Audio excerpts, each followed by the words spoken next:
I recently made an observation on a couple of higher elevation hikes that I did, and that was that I was far less winded than some of the younger people that I was hiking with.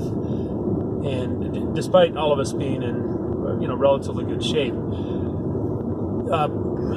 there's a lot more to breathing than most people think. So for example, most people think it's, I'm just getting oxygen in, and although that's true, that's an incomplete picture. The other part of breathing is getting rid of carbon dioxide.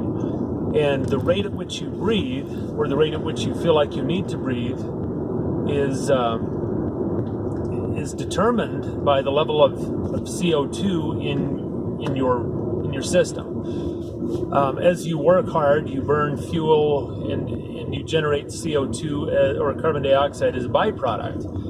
And as that builds up, your body says, I need to breathe to get rid of that.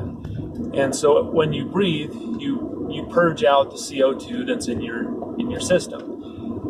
Your body has a certain threshold that it tries to keep the CO2 below. And that threshold is adjustable, but why does that matter to begin with? Well, the reason is oxygen can't be delivered by hemoglobin unless carbon dioxide is present.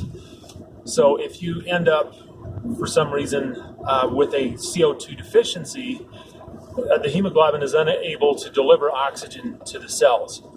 And so if your rate of breathing exceeds, if the rate at which you are purging CO2 exceeds the rate at which you are generating CO2, then you run a deficiency and you get lightheaded because hemoglobin can't deliver oxygen to the brain.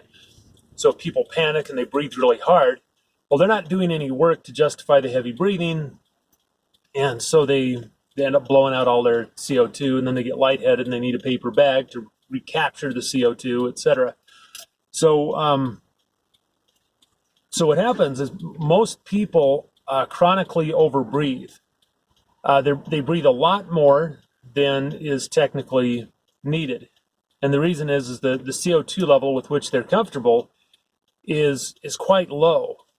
If you can train yourself to be comfortable at a higher level of blood carbon dioxide, then you don't have to breathe as often. You don't have to, you don't start purging CO2 until it's at a higher level, and so you can breathe slow at much higher levels of exertion. And the way you do this, there's, long story short, you practice holding your breath. I mean, there's different ways to do it, like blow all your air out and then see how far you can walk without taking a breath. Just good old-fashioned breath holding, however you want to do it. But the higher the level of CO2 that you can get used to having, and to which you can adapt your breathing, the better off you're going to be at endurance type of events. And it takes a little bit of time. It's about 4 to 6 weeks for your carbon dioxide thermometer to reset, if that makes sense, if we can use that analogy. If you want, I've made some videos on how to increase your CO2 thermostat, how to hold your breath longer, etc. Feel free to check those out. If you have any questions, feel free to leave them in the comment section. Thanks and good luck.